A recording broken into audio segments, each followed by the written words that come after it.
All right, welcome to the Browns Wire Podcast. This is your host, Josh Keatley. With me is Donovan James. We are live on Periscope, Twitter, Facebook, YouTube. We are taking the next step, taking this thing next level. Donovan, looks like you're filming on location. How are you, buddy? I'm good. Shout out to my girlfriend for bringing me Wendy's, dude. Can I shout out Wendy's real fast, man? I love Wendy's, man. Got me an ice cold lemonade, some nugs. Is that your jam? A little baconated. Is that your favorite? Is that your favorite fast food restaurant? No, but I feel like they're consistent. Like every time I go to Wendy's, like it always tastes the same. It's not great, honestly. It's like a 7 out of 10, but it's always a 7 out of 10. I can respect that. What is a 10 out of 10? What fast food restaurant hits the mark most often? In-N-Out and Chick-fil-A. We don't have In-N-Outs in Ohio, dude. Yeah, I know. You have Chick-fil-A though.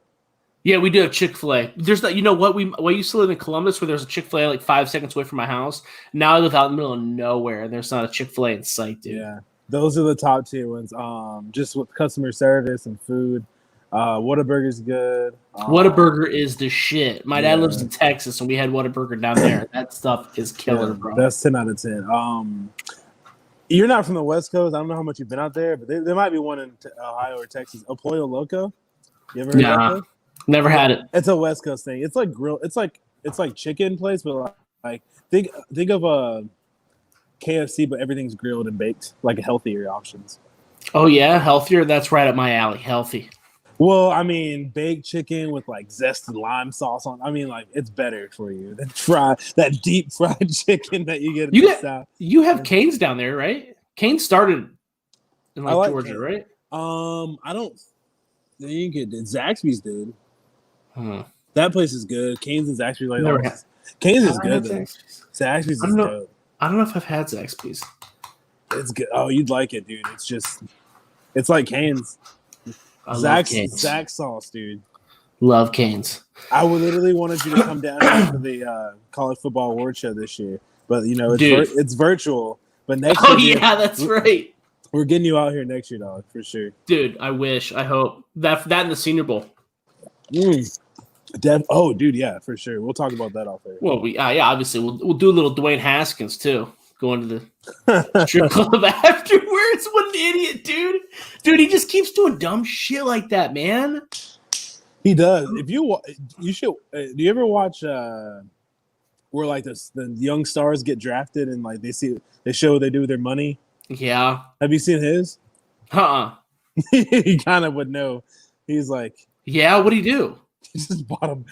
I mean, he bought his mom a house, which is fine. I've met his mom. I've met Dwayne in high school. Like, he has a big family. That's cool. But he was just like, I bought my uncle a house. I'm like, bro, like, what? Like, you're on your rookie contract. Dude. Like, I'm kind of, that's funny now, but like, I'm kind of worried of Dwayne Haskins, like, buying his uncle a house. Like, his uncle could be like his dad. Like, people are close to their uncles. But like, bro, dude, you're buying your mom a house, that's fine. You're buying multiple houses. You're buying your uncle a house. And he bought himself. He has 2 houses already, or 2 properties, like a condo, and then like I'm like, all right, dude. He bought like a chain, like. Dude, that's not going to end up well.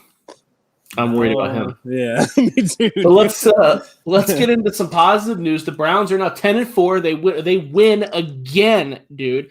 They've won 10 games for the first time since 2007, only the second time in the last 40 seasons. So it's kind of a big deal. And then they won convincingly. They beat the New York Giants 20-6.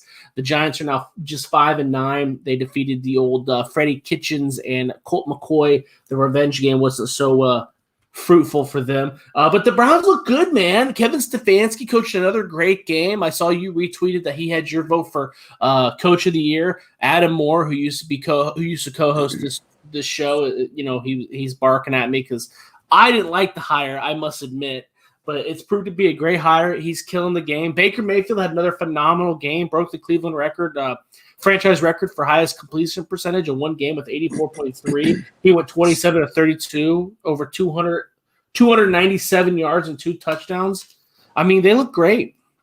I'm so happy for both of those guys. I mean, if you asked me that like a month ago, and I said Stefanski's coaching year, like you did. The Steelers were still undefeated and everything. Yeah. Like, I didn't know the Steelers were going to collapse. No, we didn't know either. But I just I didn't know they would play this good, but I had a feeling, man. I was like, the Browns really could end the season well. I knew I didn't know, but they could have won the Ravens game. I picked them to lose that one, but I figured they'd win all the rest of them and maybe win out and get. I thought 11-5. That's what I was thinking. Once they already had shocked by that. Well, not preseason, but during that time, I would think I was on the first Browns Wire episode or whatever. It just looked good, man. They look really good. It looks like they can do a little bit of everything on offense. They look very comfortable. Baker looks comfortable. He's in his stride right now. You can't tell me nothing negative about Baker Mayfield right now. There's a lot of naysayers still out there, still saying he's which I'm surprised. Glorified game manager, and they shouldn't have spent a first pick. This guy's a franchise changer, and if you don't like it, oh well, man. Bro, he's doing it. And it's the attitude. Like Baker, you can say what you want about Baker, but this kid, we know his story from Lake Travis. He wasn't supposed to start there. No. They had another kid that was a really good recruit. They ended up playing, starting over him. And you know his story with Texas Tech. You know his story with Oklahoma. He always fights, man. When his back's against the wall and it looks like he's almost out, he shows up and shows out, as always. Yeah. So, I mean, I'm happy for Baker and that offense. They're rolling right now. Absolutely. That was one of the best things that John Dorsey did as the GM for the Browns. I was a big Sam Darnold guy. Travis Rogers will tell you that. But yeah, taking Baker ended up being the perfect fit for the Cleveland Browns. So I'm he's great. He's absolutely great. Before we go on too, I don't know if I told you this, but I want everybody to know because I'm probably going to be coughing a lot in the back. I do have COVID, dude. This will be our second show, by the way. I got tested after we recorded the show, our Wednesday night show last week, and I was like, man, I don't feel right. I went to go get tested. I got COVID. Damn, dude. Well, get well soon. I hope you don't. Do you have any you don't have any health conditions or anything, right? No. I just have I have a phone-based job, so I have random coughing fits if I talk for too long. But you might have to take over the show. That's fine. The majority of tonight, but we'll be all right. We're rocking and rolling. But yeah, the Browns look great. The defense looked great too. The red zone defense was phenomenal. It's something Jeff Risen pointed out, our editor at Browns Wire. The New York Giants drove it down into the Cleveland Browns red zone on their first 3 drives, which is questionable within itself. But out of those 3 drives, the Browns only allowed 3 points, which is extremely impressive. Now, you kind of have to take that with a grain of salt because if you remember the first time they drove down there, the Giants ran that weird fake where they tried to throw it to the long snapper. Then they kicked a field goal on their second drive. And then on their third drive, they went for it, or did they call another fake? I think they did another fake because they did. I think you're right. I can't remember. I like the fakes. I know you like the fakes. Yeah, because it's the Giants. They were they fought 5 wins. They're fighting. I mean, they're fighting for a playoff spot, but it's like at the time though that would have been okay. You have to do stuff like that to beat good teams. And I forgot which coach said it. One of the legendary coaches said he didn't do trick plays because that was a sign of giving up almost. I think it was Bill Belichick. Yeah, I can see that. If you have to do stuff, if you have to do gimmicky things, it sends a weird message to your team. When I was in college, we got our ass waxed all the time, and our coach was like, "Let's do another reverse." I was like, "Okay." Joe Judge is a special teams guru guy, or I don't know. I don't know if he's a guru. That's what the special teams coordinator. He's a good one though, one of the top guys. And just I thought they know they're not as talented as the Browns, and they tried some trick plays and here and there, and they didn't work necessarily, but I liked the ballsiness of Joe Judge, and they didn't have Jason Garrett on the sideline or whatever. But I mean, they played. I know. They're undermatched. I mean, they need DJ back, man, at quarterback. They need Cole McCoy's not bad though. I gotta give it to him. Cole McCoy did not play bad. Again, another thing that Jeff pointed out was that Cole McCoy doesn't have the velocity that Daniel Jones has, whether that's because of age or Daniel Jones being a better passer. So that was very evident, and I think that the Browns are very grateful that was the situation because, as we talk about very often on this show, the Browns' defensive backs are pretty rough. But I don't think Cole McCoy is that bad. I don't think the Browns gave a long enough shot. He was in Cleveland, to be quite honest with you. He's a top backup. I mean, he's a guy that's every time you see a third or fourth rounder that's kind of undersized and can be mobile, they're like, "Oh, that's Cole McCoy." Because they hope that that's true because he's been in the NFL for 10 years. Yeah, he's in the middle of the pack, literally. He is literally to me the middle of the pack of quarterbacks. He's not. there's a bunch of 6'5", 220 quarterbacks there. Tyler Bray, like that guy was super talented to me. You remember that guy? Oh God, yeah, dude. He's out of the Tennessee, league. Been out of the league. But Colt McCoy's gonna fight, stick around, and he's smart and he'll make plays for us. Yeah, I like Colt McCoy. And I wasn't watching the Browns as much then, so I don't know if he didn't get a long enough time. That's what you said. That's fair. I've heard that multiple times. I don't think you don't want to start Colt McCoy as your guy, but he's definitely a good backup quarterback. You definitely can't now. You definitely can't now. Even as a backup, I don't know if I would have him. I wouldn't be excited to have him as my backup even because he is so old. You're one. I think if you're going to go the way of the backup, you kind of want someone that you can develop and hope that you can get some assets for him, like what the Eagles did with Jalen Hurts, which is funny because 2 weeks ago I was bashing that draft choice. But if you want to kind of go that route rather than a guy like Colt McCoy, he's definitely. There's definitely worse backups out there. But I think that 10 years ago when he first entered the league, the Browns probably could have been competitive with him as the starter. I think he was athletic. Remember, he was athletic. He was way more athletic back then, too. He would run around a little bit. That's he was way more athletic. He was kind of like an Alex Smith-ish type. Yeah.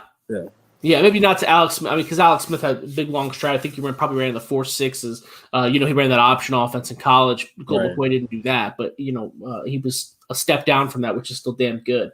But, yeah, overall, I came away impressed. Before we talk about the upcoming Jets game, did you have anything you wanted to add about the Giants? No, man. I mean, I think as far as the Giants playoff hopes goes, obviously still in the mix. You got Washington. Are they? I mean, they're, 2 games No, back? they're not. Are they? I thought they were 2 games back. Really? Well, there's only 3 what? games. The NFC is trash. Yeah, the NFC. Yeah, I think they're only 2 games back, dude. Like legit. And it might be like 1.5. You're right. They're 1 game back. 1 game. They're 1 game back. Right now it's the Washington football team, and then the Cowboys are second. So, and then the Cowboys. The Giants. We'll get into that. The Giants on the tiebreak. Well, the Giants play the Cowboys again, I think, if I'm not mistaken, but I could be wrong. This says that the Cowboys on the tiebreaker. I don't know why. The Cowboys. I'm just glancing at it. That's what this is saying. I think they play again, but I could be wrong, like I said. But yeah, the Giants are still in the mix. But I mean, Haskins got some stuff going on. Obviously, we just talked about that. You got Alex Smith hurt. You gotta admire it. You gotta admire the grind, bro. I think Washington makes the playoff because they have their defense is really good. They're the rookie of the year for defense, obviously on Chase Young's side. And, he's a freak. But I mean, the Cowboys' offense looked good last week, man. The Cowboys' offense was looked good the last couple weeks. Yeah, I mean, we'll get to that. We'll get to that because the Cowboys kind of go into one of my handicaps with our best bets. For those that don't know, too, we kind of jumped right into the Browns review, but this is going to be our one and only show because it is Christmas week. I talked about me being sick, and Donovan's got Christmas stuff, and we got stuff going on. So we're going to do a Browns preview real quick, and then we're going to jump into our best bets for college and the NFL just for this week. But yeah. So those are looking for the second show. It's just going to be this one tonight, and I'll try to get this edited to get the audio going tomorrow. But let's go ahead and jump into the Jets game. The Cleveland Browns, again, we talked about them sitting at 10-4. The New York Jets are now sitting at 1-13. The Cleveland Browns are a huge 9.5-point favorite. I can't remember the last time the Browns were that big of a favorite against the Jets. The Jets are coming off of a 23-20 victory over the 9-5 Los Angeles Rams. And just for context sake, the Los Angeles Rams were 17-point favorites. That is the largest upset in the last 20. I don't remember if it was NFL history. I know it was in the last 20 years. I can't remember. I don't remember the stat past that.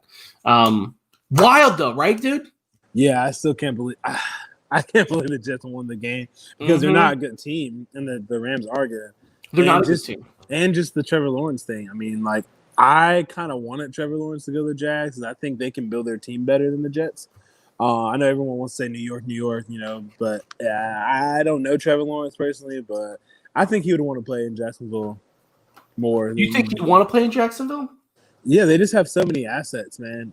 That team we know what they can be. Like, it was recent. Like, Trevor Lawrence is, 20? He watched that team just a few years ago. They were a quarterback away. Now that team's gone. Imagine if they have Trevor Lawrence with that old team with Jalen and all those guys. But they can build that team. It's going to be hard to build that back up, but they drafted really well for the most part. So we'll see. But I think, the Jets, like, obviously, you're losing that game. I want the Jets to stay with Sam.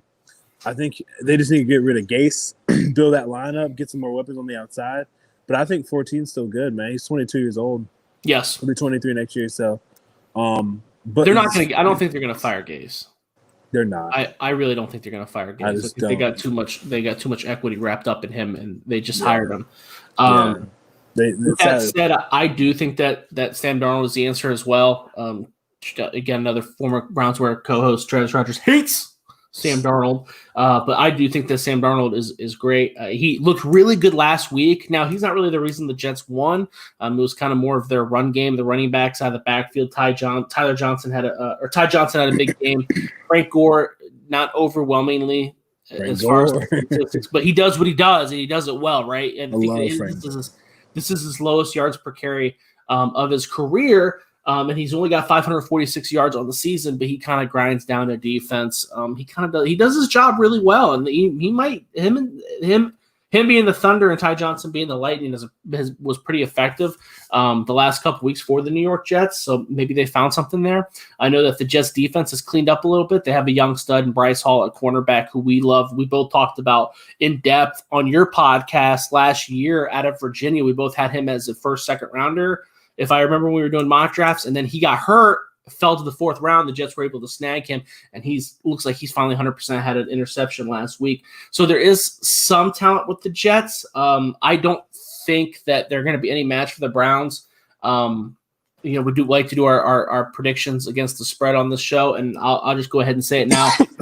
I would take the Browns laying the 9.5 points all day, every day, dude. Yeah, that's easy money, as I always say. One time episode. It's a lot of points. It's a lot of points. It is. They're fighting. Obviously, they're still fighting. They're not just giving up. But I think that was just kind of the Rams just sleepwalked in. Jared Goff played bad. He's very consistent. So I don't think that'll happen. The Browns are fighting for that division now.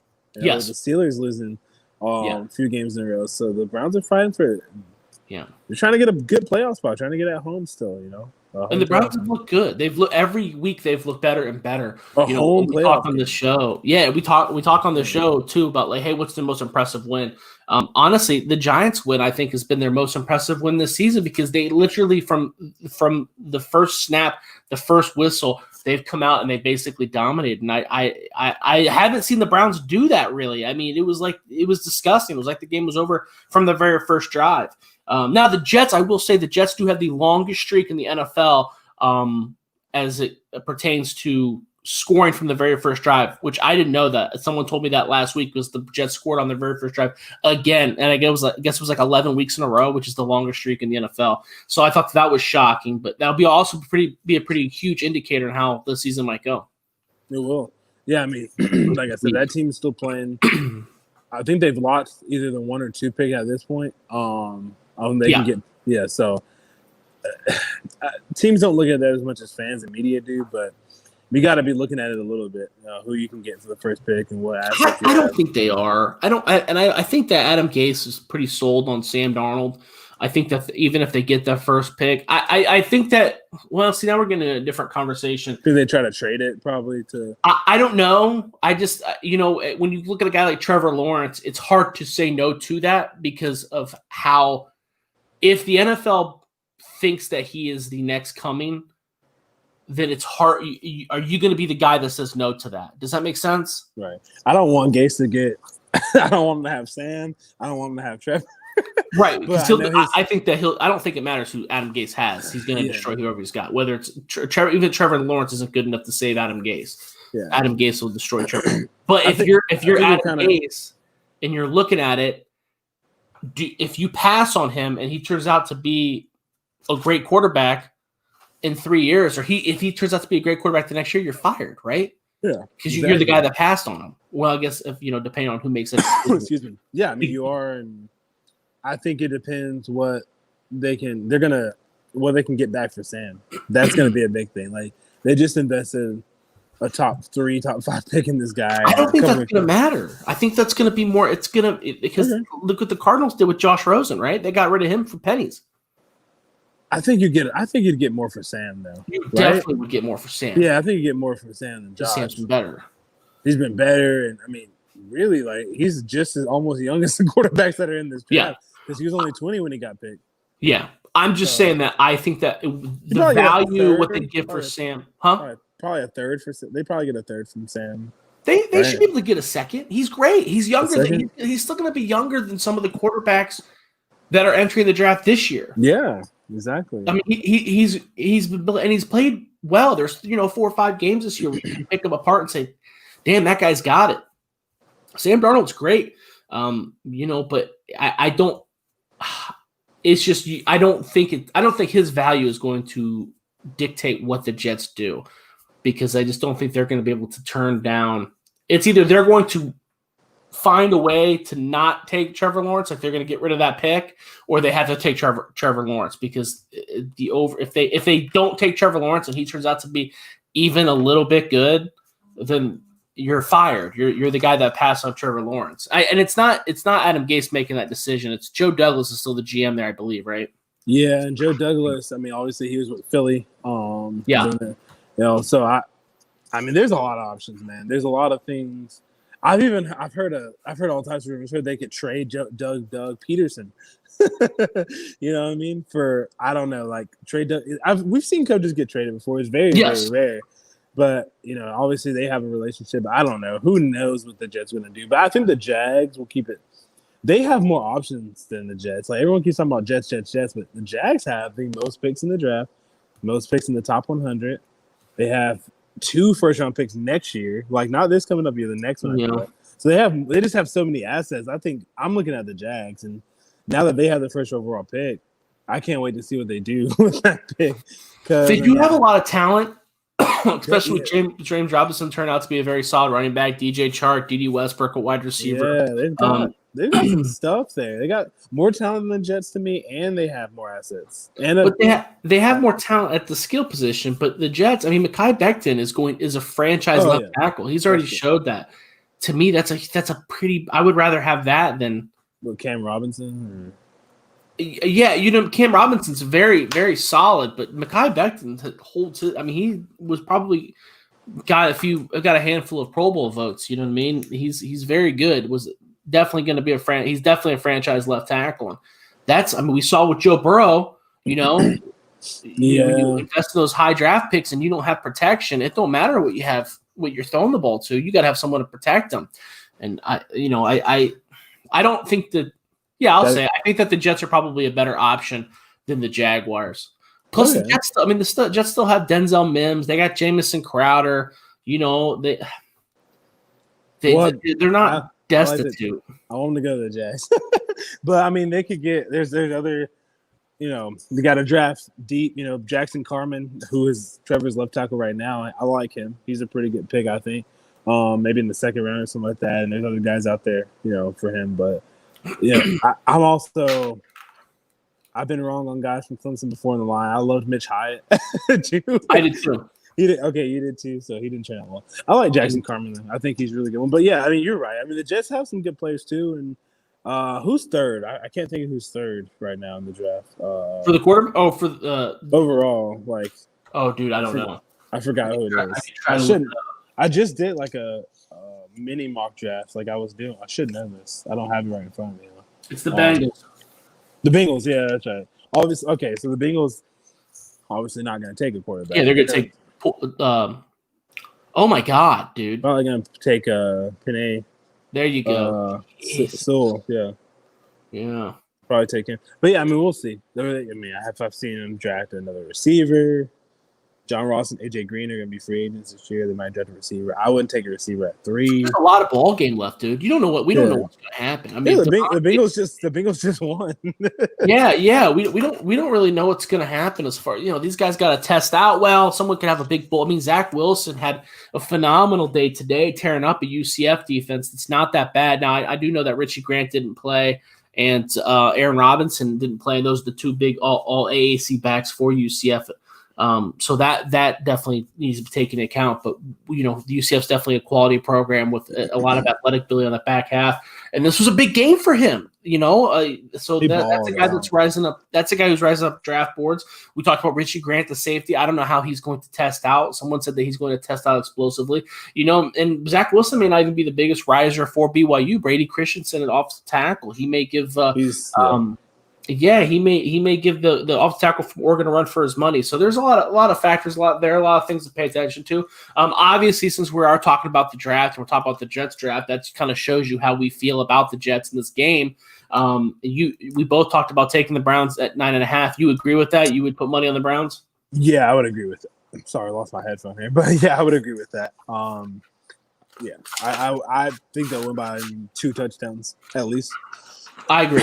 I agree. And you know what? That's if it goes over right now, it's at 9.5. If it goes over 10 points, it'd be hard for me to justify because that is a touchdown and a field goal. Right now, the Browns can win with a touchdown and a field goal, so I think it is getting close to that point where I'm starting to back off of it. But 9.5 seems like a gimme. Before we move on, I want to answer Travis Rogers. We had one listener question. Travis Rogers asked, who, based off of what we see now, what is the ideal matchup for the Cleveland Browns in the playoffs? So I was looking at right now, if the playoffs start today, the Cleveland Browns would be playing the Tennessee Titans in the first round of the playoffs. And honestly, I think that is a pretty good matchup. We saw the Browns already dominate the Titans. Now, I know that the final score doesn't reflect that, but the Browns jumped up to a huge lead in the first half. They've obviously figured out how to run away with this passing attack. The Titans are definitely not strong in the defensive backfield, and we do just enough on the run game. We're very good in the run game as well, but I'm saying that they are better in the passing game than they were before, and they're going up against a beat up, not a very good defensive backfield, the Titans. I like my odds against that. Again, another option is the Pittsburgh Steelers. The Pittsburgh Steelers right now, they've lost 3 in a row. There's a good chance that they lose the Browns. If they were playing the Browns this week, even though they play the Browns next week, the Browns would be favored by 4 points. So there's a good chance that the Browns beat the Steelers that week, and then maybe the week after in the first round of the playoffs. So I think that there's a couple different options here. The Browns they shouldn't get bullied in the first round. They might, but they shouldn't. Yeah, the Titans would be the team I play, but it's hard to be the team twice in 1 year. Everybody knows that. It is, and that team they did smash them. But that team definitely showed me something at the end of the game. I mean, they might have a different game plan. Mike Vrabel's it's gonna be hard to just beat up on that team. But I would probably pick the Titans. I'm a Packers fan. And I'm worried about the game this week, but that's for different reasons. We can't stop the run. We're going up against the best running back in the NFL. So it's just going to be tough to stop. And this guy's trying to break like rushing records and stuff, so it's going to be tough. But that's a tough team to get out. But yeah, if I was the Browns, that'd be the team I'd want to play. The Titans. I'd say Titans, and you got to look at the Ravens because just played that team and really could have easily won that game. The Ravens do need some help. If the playoffs started today, they would be out of the picture. So they're still out, yeah. I think they went out still, though. Yeah. Their schedule's easy. Cupcake games. And if they do, then I believe they do need help. The Dolphins right now have the edge on them. The Colts have the edge on them, and they're 1 game back from the Colts. But that's who they're kind of fighting with. But again, like you said, they're right. They have the same record as the Dolphins, so those two things could flip flop real quick. Obviously, the Dolphins are probably the weak link. They're not really a playoff team. They're kind of a year away. But I don't think the Browns are going to get a chance to have a shot at them. If the get in, they're going to squeak by and obviously play a team like the Bills, who are the number 2 seed. Same with the Colts. It's a tough game. The Bills is that's gonna be a fun matchup because I love both of those quarterbacks, Allen and Baker. But freak, that's a tough game, man. To go to Buffalo and win that one up there. I know they're used to playing in the cold and everything, but that's a tough one. Buffalo's on the roll right now. That's the tough. Buffalo to me, they're my top 5. Buffalo, they're my top 5. Oh yeah, I wouldn't argue against that. I wouldn't argue against that at all. So let's go. Before we move on, did you have any other listener questions that you got hit up, or anything else you wanted to add? I did not have any questions. Okay, no problem. Let's go ahead and move on to the college football preview. Last week, I had a terrible week, dude. I went 1-2. The only game I did win was against you, my friend. I took LSU getting 2 points from Mississippi. LSU won outright 53-48. I don't know if you watched this game. Most people did not because it was on at the same time as the Clemson Notre Dame game. I was watching. My eyes were focused on the LSU game. LSU smashing your boy Matt Corral, who threw 5 interceptions the first half. He eventually got benched. Then he got back in, and then he made some things happen. Ole Miss was actually winning with about 2 minutes left, and then LSU came back. Ed Orgeron, I don't know what's going on with that LSU program. I know that they fired Bo Pelini. They just fired their offensive coordinator. They're making some changes. I don't know what's going on. There's a lot of talent there. I don't know what's going on, but whatever. I won the bet. I'm very happy with it. Did you watch that game at all, or were you watching too glued on the Clemson game? No, I watched the Notre Dame Clemson game. I just wanted to watch every second of that. There's so many draft prospects and high school talented kids I just watched last year play that game. But I did watch the majority of the highlights, like the big recap from the Ole Miss game. Yeah, I mean, Matt Corral had one of his games where it's just like, dude, he looked like he did last year. Which was really bad. And then John Rice Plumlee comes in, plays. I do like John Rice a lot. I don't know how long he's going to really play football because he's one of the top prospects in baseball for Ole Miss. He got drafted out of high school pretty high. But I don't – yeah, he did. He's a dual sport guy. He was actually committed to Georgia before Ole Miss, and they didn't want him to play baseball, so he decommitted him to Ole Miss. Because they're – a pretty good baseball program as well, right? Yeah, they're pretty good. Ole Miss. They let Justin Fields play baseball there. Dude, yeah, like they just, I don't know, man. His injury risk was too high or whatever. Justin Fields also used his reason for transferring and getting immediate eligibility was when he said that there were some racial issues going on when he was on the baseball team. So maybe they wanted to avoid that. Maybe Georgia just decided, okay, we're done letting dudes play baseball. I don't know. I don't know what they say to John, but I mean, and it's weird. Like either way, I can talk about Ole Miss all day, but they lost the game, and their defense is atrocious, so bad. They do have a good offense, talented. So yeah, LSU ended the season well with 2 wins. It's nice to see that. They still got a mess of a program though. Nice to see them win the last 2 games, but have a lot of talent coming back. But they're just losing guys left and right. So we'll see. I mean, they did well in recruiting. I like how they decided to do a self bowl ban. Yeah, during the year. During the year, no one gave a shit. Yeah, exactly. They already lost a bunch. They did good in recruiting in the trenches, and I think that was really important. Kind of get back to what LSU is good at. Remember LSU, like before the Joe Burrow season, you know what type of team this was: grind it out, run the ball. Yes. Fournette and a bunch of big linemen, especially on the defensive side, like Tyler Shelvin, all those guys. So I mean. Looking at what they did in recruiting, I think 13 of their top 18 recruits were in the trenches, were defensive players. So they kind of got back to basics. I feel like that might help them out. That's what Coach O wanted. There's talent there. There's definitely talent there. It's just they're good win though. Yeah, you got me on that one. You got me. Yeah. Finally, you won the last 2 when we went head to head. My next game was Wisconsin giving 12 points to Minnesota. I lost that. Wisconsin barely won in overtime 20-17. And then I took Boise State giving 6.5 points to San Jose State. San Jose State whooped their ass 34-20. That was embarrassing. So I didn't have a good week at all. These were not good handicaps. I thought San Jose State would be punked by Boise State because Boise State dominates that conference. I was wrong. Brennan is a great coach at San Jose State. And I was wrong. Wisconsin, their program blows. I don't know what I was thinking. They're not nearly as good as I thought they were. There's some issues going on there. But how did you do? College football, 0-3. 0-3? Yeah. Who else did you take? I had a bad week. I kind of went out and did some silly stuff. The Ole Miss game, obviously. Tennessee A&M. A&M definitely was, like I said. I said that on the show. That was a good handicap, though. That was a good handicap. Tennessee was hanging in. They were, but A&M at 5 sitting there in college football playoffs, they kept their starters in, and they were throwing the ball. Like they were trying to, win by the amount of points they did win by, which is definitely over 14. So they won that. And then Ohio State and Northwestern. I mean, that was rough. Well, that wasn't really your fault either. So both of those games weren't really your fault. I would take Tennessee. So I told you when you made the bet, the Tennessee Texas A&M bet, I said, man, I don't like that because Tennessee sucks.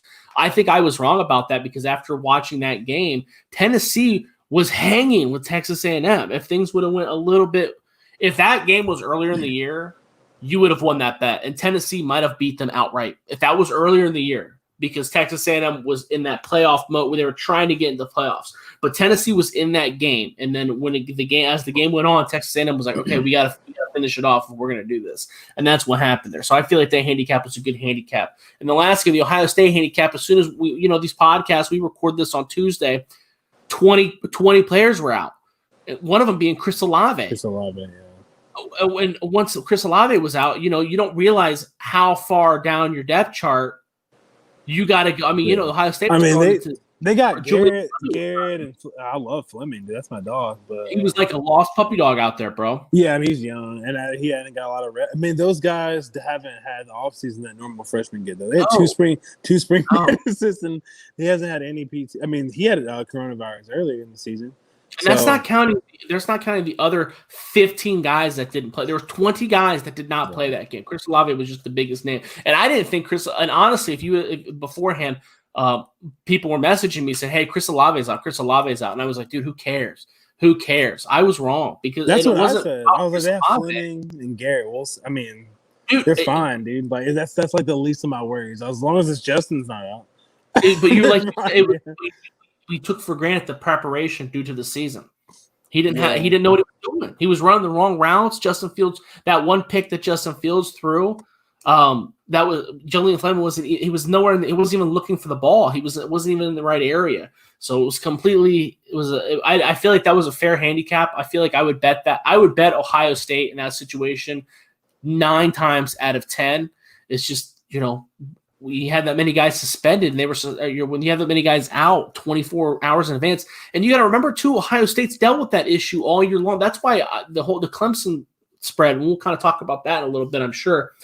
That's why the Clemson, our bet right now, Clemson is favored by I think 6.5, 7 points. My gut says I would take Clemson on that, but that's only because Ohio State looked like shit the last week. Well, was that really Ohio State? We haven't seen Ohio State play healthy in 2 months. They had a chunk of guys out last week, and then when they played the time before that, they had 3 of their offensive starters on the offensive line were out. We haven't seen them play fully healthy, so it's really hard to gauge this team, dude. It's really hard. And then on top of that, they've only played 6 games, so they played four games where they've all been healthy. Exactly, but one bright spot they did get from that game. That boy from Oklahoma, man, by way of Atlanta, Georgia, Trey Sermon. Yeah, everybody's talking about they can't run the ball, they can't do this. Well, he just went and broke the record. So, I mean, I love Trey Sermon too. I really was. That's what made this. I picked Ohio State to win the national championship, and it was really because of what they brought back, and then Trey Sermon. I was like, they got Trey Sermon, dude, and Master T. Like they're not, and Justin Fields with those receivers. There's no way. Like who's Master T was up too, by the way. Yeah, Master Teague was out. I mean, Trey Sermon just showed up, though, man. And I was expecting him to do that. Not that all year, obviously, or he'd win the Heisman. I was expecting that. Well, I mean, I know he's not going to run for over 200 yards every game. So the problem with Trey Sermon at the beginning of the year. I like Trey Sermon, man. I'm happy for him. The problem with Trey Sermon is that he hesitates. He looks to bounce everything to the outside. He does. Yeah. And last week we saw, and it's been that week in Michigan State. The last couple games he's played, you can see where he's changed that. I don't know what the coaches are telling him, but whatever they've done has worked because he doesn't do that anymore. He's a bigger guy. He can run up the middle, and he's taking that to heart. He doesn't hesitate. He gets in the hole. He's way better than Master Teague. Way better than Master Teague. Master Teague was getting the start. I think Master Teague started the first 5 games. This was the only game Trey Sermon started and that was because Master Teague was hurt or was out because of COVID or whatever. But Trey Sermon's better. Trey Sermon's more athletic. He catches the ball better on the backfield, but he hesitates too much. This past week, there was no hesitation. That dude hit the hole, and that brings another dimension to Ohio State's offense that we haven't seen all year long. Because he is, I do think he's better than Master Teague. He's a better athlete, at least. But his name's Master Teague, though. He's got a better name. That's true. Did you see that Steel Chambers kid? Oh yeah, bro, that feel like a brick shit house, man. You guys recruit your ass off, dude. Like and Ohio State recruit. Ohio State always. The reason why I love Ohio State's recruiting classes is because they are really getting guys that are good right now, and like those potentially good guys. Like they're getting guys that are college football ready, and the ones that aren't ready yet, but they could be. And they have to season and wait because they can afford to wait. Ohio State doesn't have to play 5 and 4 stars right away. You guys wait 2 and 3 years to play guys, or they don't even play at all. They end up transferring to other schools. So I love what Ohio State does. And a national recruiter getting guys a little bit from everywhere. You guys did down in Florida, and stay in the Midwest. You get some Cali guys. I mean, because people are like, dude, are you an Ohio State fan? You love Ohio State. You're always sucking. Oh yeah, they say that to you. That's funny. Dude, I don't know. Maybe it's because I'm from the West Coast and I live in the South, so like everyone out there hates Ohio State in both regions I'm from. So, but I'm like, dude, you gotta respect that talent that they have and what they do. But I mean, as far as Northwestern goes, man, they have one of the top 10, top 15 coaches in the country. Really good staff. That's a tough, hard-nosed team. That's a team that's a veteran team. Defense too. That's one of their defenses in the country. It really is. It is. Veteran team, play well together for the past few years. Got a lot of seniors in that ball club, and my hat's off to always underestimate Northwestern, man. But they do a really good job. Peyton Ramsey, I believe, a quarterback, coming in, doing a really good job. One of the former Elite 11 quarterbacks, so definitely an upgrade from Hunter Johnson last year. Which is wild too, because Hunter Johnson was he was a big 5-star recruit too. He was, man. Sucked. I wasn't like you. I didn't have him as a 5-star personally, but I didn't think he'd be that bad. I thought he'd be a good quarterback. Yeah, he was. I thought he. I saw a bit of his film before he transferred to Northwestern. I was like, dude, he's going to be an issue. He looks legit. I was wrong about that too. But let's go ahead and move on for our 3 best bets for college this week. At full disclosure, 2 of my best bets have already played, and I lost both of them. I had UCF and Tulane. So I'm already off to a really bad start. I did win Appy State, but that wouldn't classify as one of my best bets. Another one of my best bets tomorrow, Georgia Southern. But I'll go ahead, in case I don't have this edited in time, I'll give you 3 games for Saturday. One was actually canceled as when I was doing prep, they canceled the game. I was taking UAB, giving 6.5 points to South Carolina. South Carolina, I guess, came down with a bad. They came down with a bad batch of COVID. South Carolina had to cancel. Therefore, the bowl game got canceled. So, unfortunately, I can only give you 2 games. They couldn't sub another team? Well, Saturday. Yeah, that's not enough time. I know. Yeah. I know. Well. So, UL Lafayette giving 14 points to Texas San Antonio. We talked about UL Lafayette a lot on this show. If you listen to us on a consistent basis, you know my love for UL Lafayette in the Sun Belt. Leo Lewis at quarterback. I can't believe Elijah Mitchell. Is that the name of the Trey Rajas. Both those running backs are phenomenal. Those guys are both going to be playing on Sundays. This UL Lafayette's great. They have 1 loss by 3 points to Coastal Carolina. Dude, easy money. This is a team that beat the Big 12. Well, not the Big 12. Runner-up. Yeah, dude, I'm taking UL Lafayette all the way. Texas San Antonio doesn't have a chance. 14 points. Nah, I would even give up 21. The second game was Western Kentucky getting 3.5 points from Georgia State. This game's a little bit more hard. It's a little bit harder to handicap. I do believe that the Sun Belt is a better conference than Conference USA. With that said, I do think that the Western Kentucky defense is very good. D'Angelo Malone coming off the edge. I don't think Georgia State has seen a player of that caliber, unless maybe you count Taron Jackson of Coastal Carolina. But D'Angelo Malone is very, very good. I think he's going to disrupt that Georgia State offense very much. The Western Kentucky offense is pretty rough, but I don't think they're going to need much to squeak by here. I think that they can win outright, and you're getting them 3.5 points. That was another bet that I definitely circled. But Donovan, what do you got? I had UCF over BYU as well. Excuse me. So I didn't know. Well, I didn't watch it, so I can't really break it down or anything. I watched some of the highlights that Zach Wilson had on Twitter, but I've been stuck at work. But part of my was I didn't think BYU would want to be there after having the season that they had. I didn't think they wanted to play in the Boca Raton Bowl during the second, during the second day of the bowl season. They had New Year's 6 bowl games that they were looking forward to. Also, BYU's schedule compared to, the AAC is a very good conference. BYU's played a lot of trash. Let's be real. Coastal Carolina was the toughest team BYU played, and that was by a large margin. So I thought the UCF explosive offense led by Dylan Gabriel was going to be too much for them, especially when you mixed out the fact that they wanted to be there. I was wrong. BYU was a legit 100% legit team. I was wrong. Yeah, mine was just they didn't want to be there, and then I thought they would go back and forth and be such a high-scoring game with Dylan Gabriel and Zach Wilson going back and forth that they were getting 6.5. That's a lot of points. If you think that those two are the same and they're getting almost a touchdown, yeah, so I'm with you there. Yeah, Yeah, I mean, I was like, UCLA, UCF could pull off the upset possibly because it's UCF.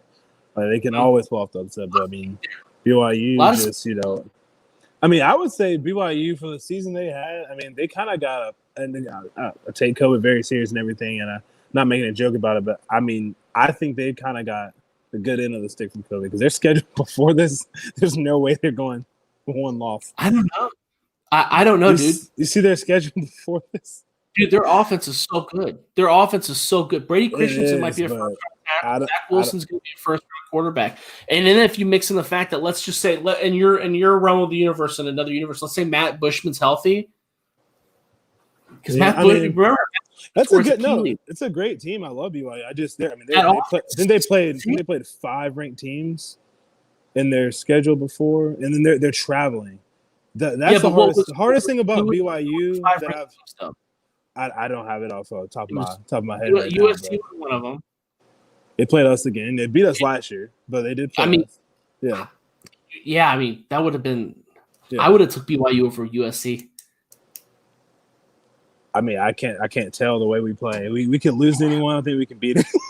USC's a weird team. USC's a weird team.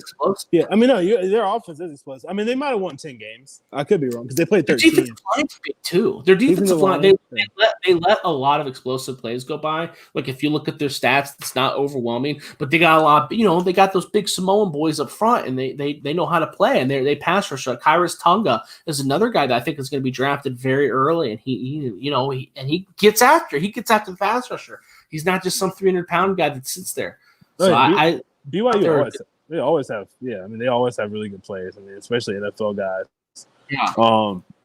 Up front, yeah, they've had a bunch of guys up front that. That's a good win. You got a good coaching staff. I'm looking at their team now. I don't think that Zach Wilson's gonna stay. I know I heard some rumors about him staying or whatever, but I don't think he will at all. If I was him, I would leave. I do have their schedule up now. I'm looking at it. Honestly, they're a lot better than the teams I thought. It is harder, but they probably would have won 10 games still, looking at their schedule. The Boise game, they already won that. It's just weird. This season's just like I'm tired of making prediction what would have happened pre-COVID because it's just like we can't I keep saying that to myself and I'm like, dude, like pre-COVID for football still like they're still dealing with this. Like there would have been no fans either way at these games. Yeah. Which is in college football a big part of it. Dude, that's like worth 4 points. I feel like every game. We're talking about spreads. I think that's fair. Especially traveling, like BYU travels a lot. Like they were playing at Utah, USC on the road in LA, then going back home to play Michigan State, at Arizona State, at Minnesota, and then playing neutral site games versus Missouri. Like it's just that's a weird schedule. Like Notre Dame and BYU have those weird independent schedules, but no, I'm happy for them to get the win, and I was surprised about how much they won. But yeah, I had that one. I had have Hawaii and Houston. Only took that game because I thought 11 was really high. Wait, hold on, back up. So you took Houston? I took Hawaii. Hawaii getting the 11. Getting 11, yeah, that's a lot of points. Anytime double digit, I see that. And college football is easier, but I think Hawaii that's a team that they can put up points. I know they can put up points. Obviously, Houston's going to put up points too, but I think Houston's kind of had a down year. Hawaii's actually 4-4. Okay, they'll take that. I mean, you know what I mean? So they're playing for something. They can put up some points and kind of make this a close game. But they might not win. Saw this or not? Dana Holgerson came out in some of the players. No, it's good. If you could get an 11 points, that might be a good idea. I jumped on it I took Houston, given 13. I messed up. Because today, Dana Holgerson came out and said that some players are academically ineligible. And I guess that's why it's 11 now. In the double digits of players that are going to be out. But that's where we're at. Hey, thanks for joining us, Sebastian. Sebastian's comment, he says NCAA football was a joke this year. But he did win big on the Clemson bet, which we were talking about last week. So congratulations, Sebastian. He also wants to talk about Liberty. We'll get to that in a second. He said he was going to take South Carolina, which is funny. He must have joined late because I was actually going to take UAB, Sebastian. So it is a shame that game is canceled. We would have gone against each other there. But Donovan, actually, let's ask you that. Where were you leaning? Would you have taken South Carolina or UAB? You would have taken South Carolina. You like the SEC. What was the spread? It was 5 for South Carolina. No, wait. I'm sorry. 6.5. UAB was favored by 6.5. UAB was favored by 6.5. They can run the ball, man. Probably would have picked South Carolina. You're right. And they have a lot of issues too, especially on offense, and they don't have a coach. They don't have 2 games. Yeah, they don't have a coach. I mean, they do have a coach, but he's not there yet. Officially, I don't think he would have been on the sideline. But I probably would have still taken South Carolina, honestly, because they're 6.5 is a lot for a team that's, still more talented than the other team. They're not as good, but they have better players. But as far as Liberty, Coastal Carolina, I took Liberty 7. Well, let me finish. Go ahead and finish your thought though. So your 3 best bets. Your 3 best bets were UCF, which lost today, Hawaii, and then what's your third one? Liberty. Oh, really? Your third one's Liberty? Yep. Okay, my bad. Yeah. So what's your breakdown of that game? This is gonna be fun. I wish these teams weren't playing each other. I feel like I want to see them play bigger schools. Yeah, I wanted to see them play bigger schools as well. Like it didn't even matter if they're like Ole Miss Liberty would have been cool just because like Hugh Freeze, you know what I mean? I thought that would have been fun or whatever. But yeah, I love their quarterback. Everybody, Malik Willis. He is another guy with Elite 11 former guy, and he's legit, man. Even Chris Ferguson, the backup, he's pretty good too. But no, Malik is good. Yeah, Joshua Mack, and he got a really fast offense. I love their defense too. That's great. Their defense is good though. They got some players on defense. They're not great or anything, but they've got some solid players individually. But I took them because Coastal Carolina. I wish they were in a bigger bowl game. Liberty too. I know Liberty had 1 loss in there, but I just think this game is closer than people think. Like Liberty's a really good football team. They're well coached. Hugh Freeze, he did a lot of things at Ole Miss, that weren't great. But as far as just coaching, he's one of the best coaches in the country, and that's why he was getting his name. At Ole Miss he kind of underachieved, but you got to think like he had Ole Miss at number 2 in the country at one point, which is kind of insane. If you know anything about Ole Miss football, like they have a good tradition of having good players, but like they've never been that high before in the modern era. So, and he had, the draft. He was keeping up with Alabama's draft picks. He had the second most players drafted in the SEC when he was there, behind Alabama. I don't think he brings enough wins to warrant taking a based off of his off-field actions. I wouldn't hire him. I would. Does that make sense? Well, him Miles off the list. I talked to someone that someone Auburn alum, and he was saying that he just was hearing that they wanted to hire Hugh Freeze, like they wanted to interview him, but like they're just like absolutely not. The administration was like, we can't do it. It's too soon for one. Like it just happened. It's still fresh in people's mind. He needs to have like a probation period almost. Yeah. And Brian Harsin obviously was the hire, who's clean as a whistle.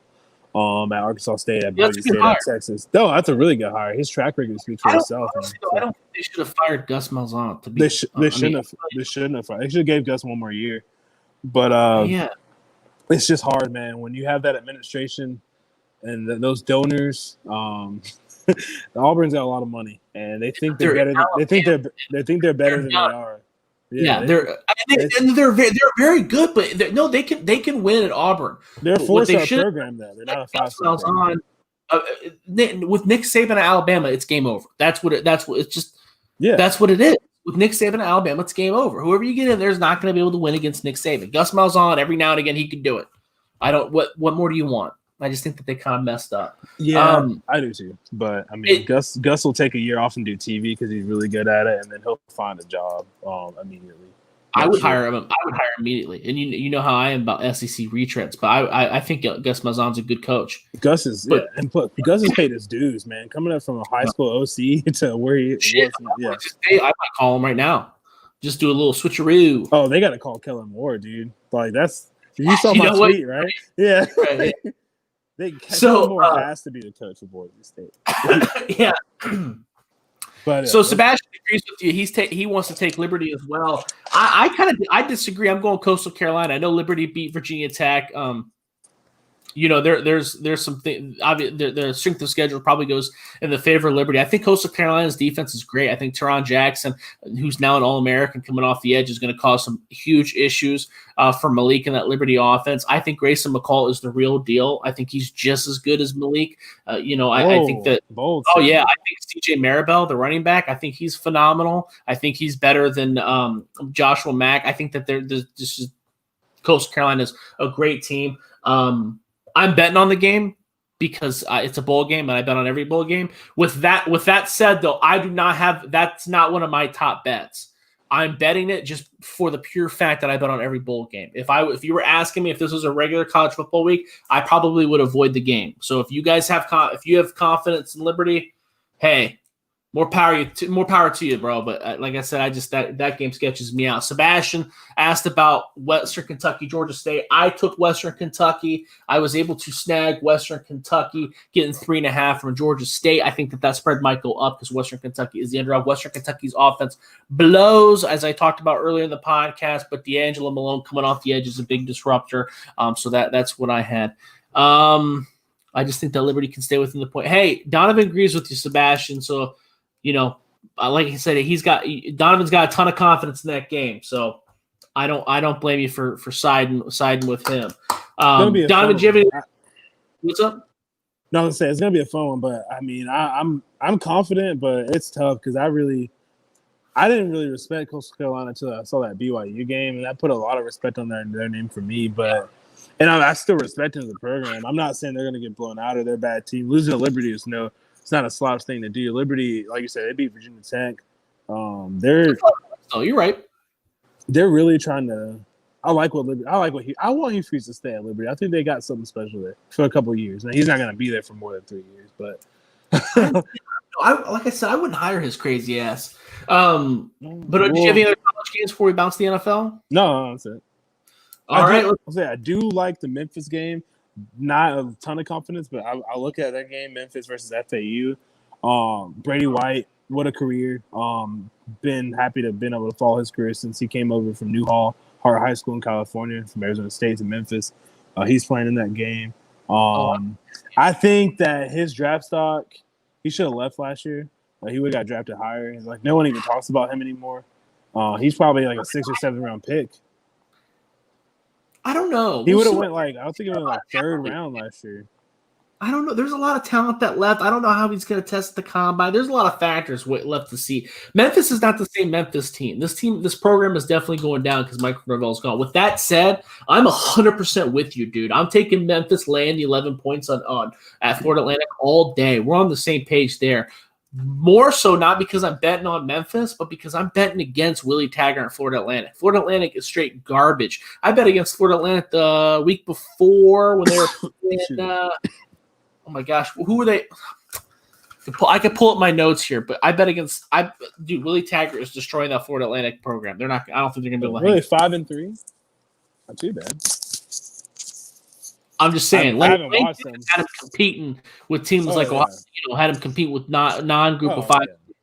Oh yeah, they ain't got Lane Kiffin anymore, so that's done with. But some of us Florida State, he destroyed Oregon, and now he's going to destroy Florida Atlantic. I think some of it's because of Chris Robinson though being suspended. Because that quarterback, you want to talk about like Malik Willis and those non-power Grayson McCall. He was one of the best non-power 5 quarterbacks, Chris Robinson, but he's got a lot of off the field issues. Yeah, so we talked about dark horse Heisman candidate before the season. Yeah, Calvin Austin. Versus I think it's Gilbert. Is it Tyvon Gilbert, the corner? You would know more than me. Tyvon Gilbert, the corner from FAU. I don't know. He's all conference. They're both all conference. So Calvin Austin's all conference, and I know he's one of my sleeper wide receivers. I think it's Calvin Austin the third, the Memphis wide receiver. Now I know they lost some weapons, but he's been a bright spot for Brady White in that offense, and I do look for that matchup. Ryan Silverfield, he's a good coach. Memphis has got a lot of speed on the outside. They do, yeah. Ryan Silverfield is keeping it going. I know he's not Mike Norvell necessarily, but he's doing a good job with that Memphis team, and that's a game to look out for. But yeah, we can. That's right. Southern Mississippi was the last time I bet on Florida Atlantic was a couple weeks ago. Florida Atlantic was an 8.5 lost outright to Southern Mississippi. Southern Mississippi beat that ass, and Southern Mississippi had multiples of their star players opt out, and their quarterback transferred like the next day, or he opted out as well. So that was a Southern Miss team that was beaten and broken. That was a more than a touchdown underdog that beat that ass. So that kind of shows you what Willie Taggart's going to do to that program. So I'm with you. I'm with you, Memphis, 100%. But let's go ahead and move on to the NFL. Then we'll shut this baby down because we're about to hit over an hour. So I went 0-3 last week. You kind of called it when we were talking about my handicaps. I don't think we betted against each other. We actually sided with each other on the Pittsburgh game.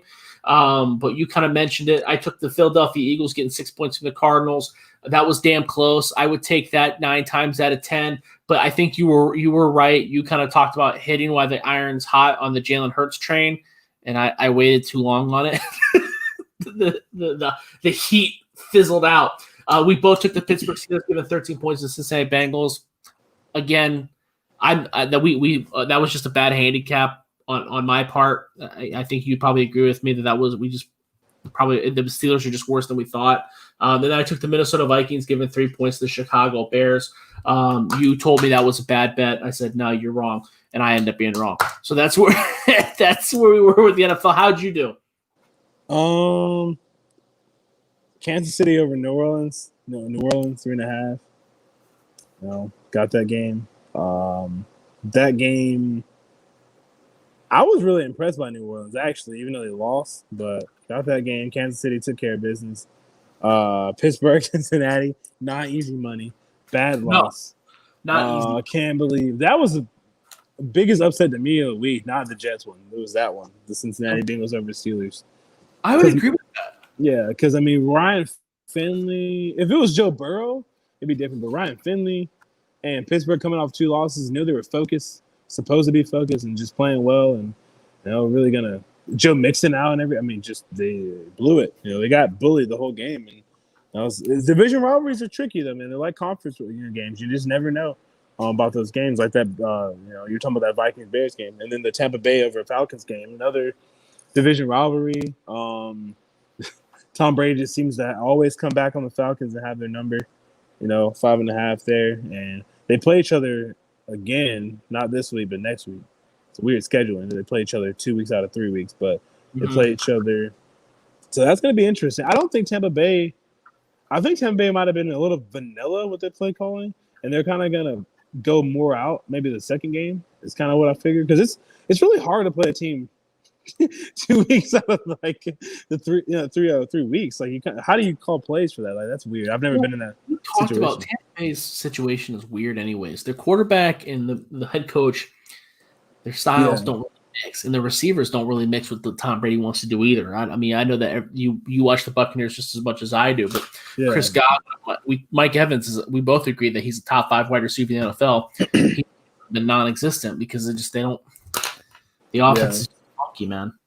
They're weird, but they're a weird team overall. But they just have 7 points in that first half and then just go. They were unstoppable in the second half. They look like a totally different team. That's just how Tampa Bay is this year. They either look like one of the top 5 teams, or they look like a average, like they were last year team. So, but they won. They took care of business and they came back. Tom Brady, like I said, just Falcons fans, he lives in their head rent free. So he's always going to beat up on them. But shit. Sebastian had 2 games he wanted us to discuss.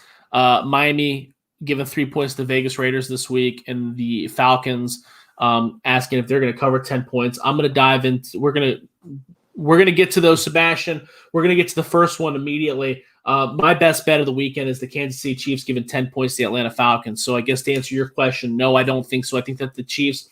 This kind of goes against the grain. I bet on the Chiefs a lot, and the Chiefs have not covered these large spreads recently. But we saw the Falcons have another soul-crushing loss. You just mentioned that against the Tampa Bay Buccaneers this past weekend, 31-27. And we just saw the Kansas City Chiefs beat the New Orleans Saints 32-29. They squeaked out another victory. I would continue to take the Kansas City Chiefs probably all the way up to 14 points. I think that they smash. I feel like Atlanta. It's towards the end of the season. I think the Atlanta team just wants to go home. Meanwhile, the Falcons or the Chiefs are still trying to fight for that bye week. Remember, only one team gets that bye week, so the season ending coming down to these top-notch teams aren't going to be benching their starters as often and be taking away. Donovan, what do you think? Look, I never thought I'd like this playoff format, but I love it now because these teams are really fighting at the end now, not just resting starters. Fantasy, it makes it a little bit better and more intriguing too. That's a good one. There's something fishy about that game to me. I think the Falcons are going to hang in, man. Falcons, now I get it. Their secondary is horrible. They're one of the bottom 5 secondaries, and they're going up against Tyreek and Travis and all these guys and Demarcus Robinson. Hasn't been a great pass rush. This game's in Atlanta? No, it's in Kansas City. Oh, man. Yeah, that's tough. But remember, there's no home field advantage because there's no one in the stands. That's true, but you're looking at a team that plays 8 games in Atlanta, 1 in Tampa, 1 in, they play a lot of warm weather games in Dallas, basically. They might play 2 or 3 games outside in the cold, maybe a year. That's just not – they don't already want to play this game. They got to play it in 20-degree weather. On Christmas week, yeah, that's not good. Yeah. And there's no home field advantage, but like in this game, that's home field advantage. So do you lean Atlanta? I was gonna lean Atlanta, but Kansas City. Okay. Yeah, because I didn't know where the game was being played and everything. I think that makes a big difference. What's your top bet this weekend? Seattle over Los Angeles Rams. I mean, 1.5. You're getting Seattle coming in pretty healthy. I hate that the receiver. He's not Josh Gordon. Hate they don't have him. It doesn't really matter, honestly. But it would help if they had him. They're still a good team. They got DK Metcalf, Lockett. They're fine. Russell Wilson. But I mean, the Rams just coming off that loss, man. I think they might be. McVay was really pissed off in that press conference. I watched it, and he was not happy. Now, that could be either two things. They come out and crush Seattle's head in, or they kind of lack off. I think it'll be a close game. They'll fight, and it'll be close. But 1.5, yeah, give me Seattle by about a touchdown. Honestly. I like that, too. I don't know if I'm going all the way up to touchdown, but I would take Seattle, probably give it up to about 3 points. I like that bet. I think that's a good bet. GK versus Jalen. Can't wait to watch that. Yeah.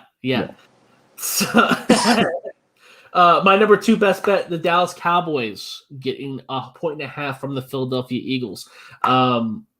So the Cowboys actually just beat the San Francisco 49ers 41-33. We just talked about the Cowboys earlier. The Cowboys' offense looks like it's really come alive. CeeDee Lamb is an absolute stud. Andy Dalton is pretty damn good. Cincinnati kind of did him wrong. I think he's proven that right now. The Philadelphia Eagles, we talked about how we ride the hot hand with Jalen Hurts. Jalen Hurts is very good. He's probably going to be the starting quarterback moving forward. He's clearly not enough, though, for them to overcome some of the shittiness of that offense overall. You're talking about a receiving core that has Michael Gallup, CeeDee Lamb, Amari Cooper, compared to what receiver core that has Jalen Reagor, who gets confused, and Greg Ward, who played quarterback in college. And that kind of sums up these two franchises. The Cowboys have a ton of talent. They just have way more talent than the Eagles. I was surprised that this wasn't a pick 'em, that I'm actually getting 1.5. Now, it shouldn't matter, but I think that the Cowboys should win outright. I got the Eagles. No way. Is this one of your best bets? Yeah, about 2. I got it at 2 for Philadelphia. That's amazing. So what's your handicap? Why? Because the Cowboys just blow? No, I mean, they're both they're about the same to me. They have talent at different places. I mean, you look at the receivers that he doesn't have. He also has a healthy Gallows Goddard now and then Zach Ertz. So, I mean, that's really what they were basing their team off, having 2 of the top 10 tight ends, and they haven't ever really been healthy together too much. And he relies on them a lot. I think Carson Wentz has a big arm. Obviously, Jalen will never be able to throw that deep, but he doesn't need to. He runs the football, throws the ball over the middle to those tight ends, especially Dallas has been playing really well. So, I mean, Dallas's defense is just really bad, and it's bad. And Jalen Hurts is hot right now. I think. You think he's hot? Yeah, man, he's playing with some confidence. Playing against his hometown team. He's from Dallas, Texas, right outside of Dallas, about 50 miles. So, yeah, it's fun to watch him. It's going to be fun to watch him play. But, yeah, they've looked good. I'm not a big fan of the 49ers. I bet against them, I think 3 times. Won every bet, though, against them. But, I mean, that was a good win. They looked great. Their offenses looked better. But, I mean, they're not playing the best talent. I think this is Philly Dallas. It's just I want to throw everything out of the window. It's Philly Dallas. Like this is one of the biggest rivalries in sports. So I guess it's going to be a close game. Like I love how it's only 2, but I think Philly. I see Philly winning by a field goal or 4 points somewhere around there. I think it's going to be a high scoring match. So. Well, I guess that's the basis of the handicap. If you think that Jalen Hurts is on a hot streak, then you might want to take the Eagles. If you think that Jalen Hurts is just playing better than Carson Wentz and the Eagles still suck, then you want to take the Cowboys because I think, I guess that's the big difference in our handicap. Wouldn't you say? Yeah, it is. I think they lost that game last week, but I mean, the Cardinals just keep, and that's, go to them next. That's my next bet. But Cardinals, they're just pulling games out of their ass and winning miraculous games. Yep. I think it's meant for them to be in the playoffs, and that's the special talent of Mr. Kyler Murray. is that he does that. And Kyler Murray just throws the ball up to DeAndre Hopkins, dude. Yeah. He is good. You put him with the Eagles? Man, dude, he throws it up to DeAndre Hopkins a ton, dude. He does, but I mean this guy, I mean, he's the best Texas quarterback ever in high school history. He won a Heisman Trophy, and now he's doing this. So this guy's just he's born to do it, man. No matter who's on. I mean, at Allen, Texas, he was. What he did in high school. Two-time Gatorade Player All-American, 4-time state champion, undefeated, Heisman Trophy his first year starting, full-time at quarterback, gets drafted number 1 overall, great. Rookie of the year. He's literally done everything you can do as a quarterback except win a Super Bowl, and that's coming. I know he's great, but I thought I watched that game and I thought Jalen Hurts played way better because he was doing things that Jalen Hurts was having guys that were dropping the ball. Kyler Murray was having guys that were catching it one-handed, jumping up 68 inches vertical leap around 3. Dude. It was and Larry Fitzgerald pulled down a miracle catch too. I was like, Larry Fitzgerald, he's like 40 years old, man.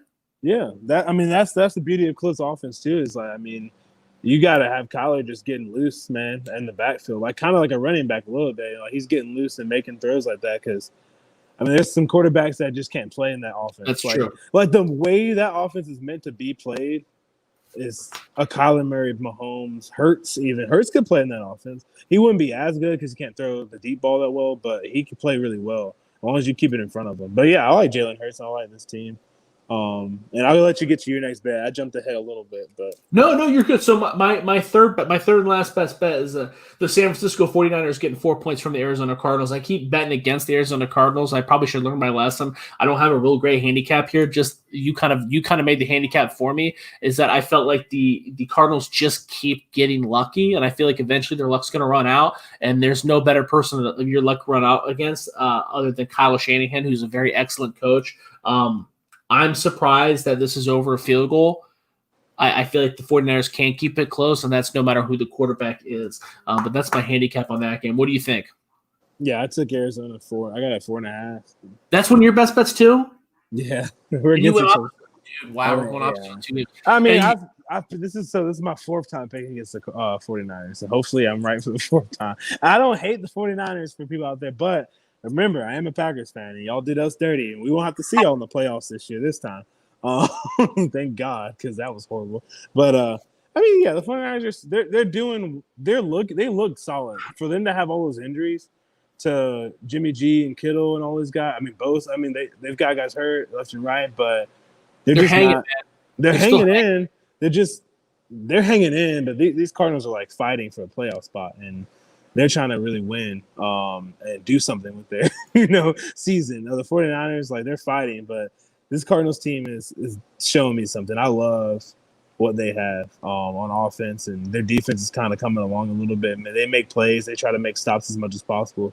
Just watching number 1, man. I can't. I love them. Like I love watching them, man. I mean, like growing up, you watch guys like Michael Vick and like not Randall Cunningham for me. It was a little too far back, but like McNabb and like he's in that mold where it's just like I don't care really about the Cardinals at all. Like, but I put on TV to see D-Hop and Kyler Murray just have fun and throw. I mean, they're just playing like backyard football almost. And it's fun because like Kyler makes some crazy runs and he's scrambling and he's throwing the ball up in the air, like you said. Some of the throws are just thrown up in the air. And hey, D-Hop catch. But that's why you have a DeAndre Hopkins on your team. You don't trade him for a second round pick. And was a running back Johnson. Yeah. Not Duke Johnson. I'm talking about the Cardinals old running back they traded to the Texans. David Johnson, who I did like. I had him in fantasy that year he went off, so I do like him. But you don't trade D-Hop for that. And D-Hop is a top 3 receiver in the NFL, to me, if not the best. At times, he certainly does look like the best. So Sebastian sides with you. He says he took the Niners last 2 weeks. I like Sebastian, man. Who's this guy? Who's this guy, Sebastian? I like him. he also mentioned that the Niners are really hurt. That's true. Donovan did just discuss all the injuries. I believe Nick Mullins is going to be the starting quarterback again. Shanahan did come out and say recently as well. Maybe my handicap was more poor than I thought. Shanahan did come out today and said that his team is going to spend Christmas with their family too. I thought that might add some extra motivation and refresher, but I could see where that might be a negative. Arizona Cardinals are still game, business. So I can see that. Sebastian also wanted us to handicap the Miami Dolphins are favored by 3 points over the Las Vegas Raiders, who we take it. I'm not going to bet on this game, but my initial thought is I would lean the Las Vegas Raiders. I think that there's a lot of firepower there. The Dolphins they're in the win column. They're right there. They're in the playoff hunt. They're a good coach team. The Raiders aren't bad though. You got to wait and see what's happened with Derek Carr. I know that Derek Carr's hurt right now. I don't know if he's going to play. If he's not going to play, that spread's going to jump. But if you're leaning the Dolphins, I guess you got to jump on it now, because that spread is only going to get bigger, especially if Derek Carr doesn't play. But if you're wanting to bet the Raiders, like I would lean, then you definitely want to figure out if Derek Carr is playing and then figure out how many points you can get, because you definitely want Derek Carr to play. Because I don't even Mariota. Well, he's good, man. Yeah, I don't know. I guess it wouldn't matter if I'm taking the Raiders. I'm just going to sit back, hopefully the spread hits that 6 point mark, and then I'm taking the Raiders. I mean, you're right. You want to wait, kind of. I mean, Derek Carr makes the offense jump a little bit better because deep ball. But I mean, Marcus Mariota's good. He might be the best backup in the NFL. Honestly, I don't know every backup. I think you're right. I don't think it would. If I'm betting the Raiders, I don't think it matters, dude. Yeah, I mean, I would take the Dolphins either. I mean, if you're asking me, yeah. And I've been on the Raiders a lot, but they're not legit. Josh Jacobs, not. I mean, I don't know how the hell he made the Pro Bowl, but he's been hurt. He made the Pro Bowl though. He had a good game last Thursday though. Yeah, he did. But I mean, that team's just not what I thought they were. They're about a year away too. Yeah, they're not. They're 3 really good players away. They got no pass rush. The defense is awful. Still young. They got issues. I didn't say they were great, but they could pop off. We saw them pop off against the Chiefs twice this year. Yeah, they have deep speed at wide receiver. It's a possibility. Sebastian agrees with you though. He's going with Miami. I could definitely see your point as Miami. There's a lot of variables with that game. Like I said, I probably would stay away from that game. He also wants to know, this will be our last question, then we're probably going to shut it down because we are over an hour. Who's got the better defense, the Cowboys or the Eagles? That's a tough question because both defenses are shitty. But I guess I would say the Cowboys, when they're fully healthy, they have more talent. They got a lot of injuries right now. Leighton Vander Esch is really good. Randy Gregory is really good. DeMarcus Lawrence is really good. But, the Eagles, their defensive backfield, utter garbage other than Darius Slay. But they also have a pretty good pass rush and Derek Barnett, but not really like the Cowboys. The Cowboys, I think they got more overall talent when they're healthy. When they're healthy, yeah, easily the Cowboys. But right now, the Eagles. You think it's hard because they both suck. Yeah, they're both not good. I've just seen more out of the Eagles. I mean, really, even last week, you could make an argument that Dallas gave up 33 to 49ers. Like, that offense, they move the ball well, and they have Shanahan, who's one of the top 5 minds, but their offense isn't great.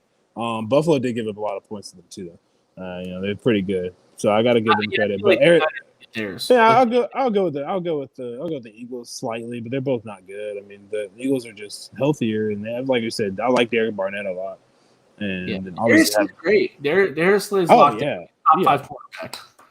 Is he still top 5? Think so? Yeah. Yeah. Top 10. Top 10. Definitely top 10 for sure. Top 10. Yeah. All right. I think we're gonna shut down here. Donovan, do you have anything to add? No, man. Have a blessed week, man. Have Merry Thanksgiving. Merry Christmas.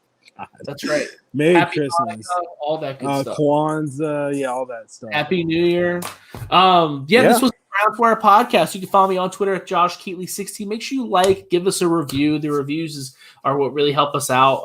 Give us a 5-star review. Let us know what you think. Go ahead and give us some listener questions. You can always drop into my DMs or Donovan's DMs. Donovan, where can they hit you up at? Hit me up on Twitter at Don James Force. The name remains the same. I've got a recruiting list I'm still trying to work on. Actually, a podcast for recruiting. It's hard to do this right now because of COVID. All the commits are committed, sure, but there's the transfer portal is the highest it's ever been in the history of transferring. So it's just tough to kind of gauge where some of these recruits are still going to go and sign and stuff like that. So I don't know, man, but I'm doing it. I got my top 100 recruits coming out. I've got top 25 for 2022. And that's pretty much it right now. The mock draft coming out hopefully soon. I kind of want to wait still. I'll just throw it up on the Draft Network when I kind of do the link. Oh, dude, we're gonna talk about your mock draft. When you get your mock draft done, we're gonna talk about it. We're on this podcast. Yeah, I'm gonna probably wait until the playoffs start. Mm-hmm. That'll be my first. Haven't had one yet. I haven't done one yet. So. Have a better idea of the draft order by then too. Yeah, a little bit. Yeah. But all right. Thank you. This was the Browns Wire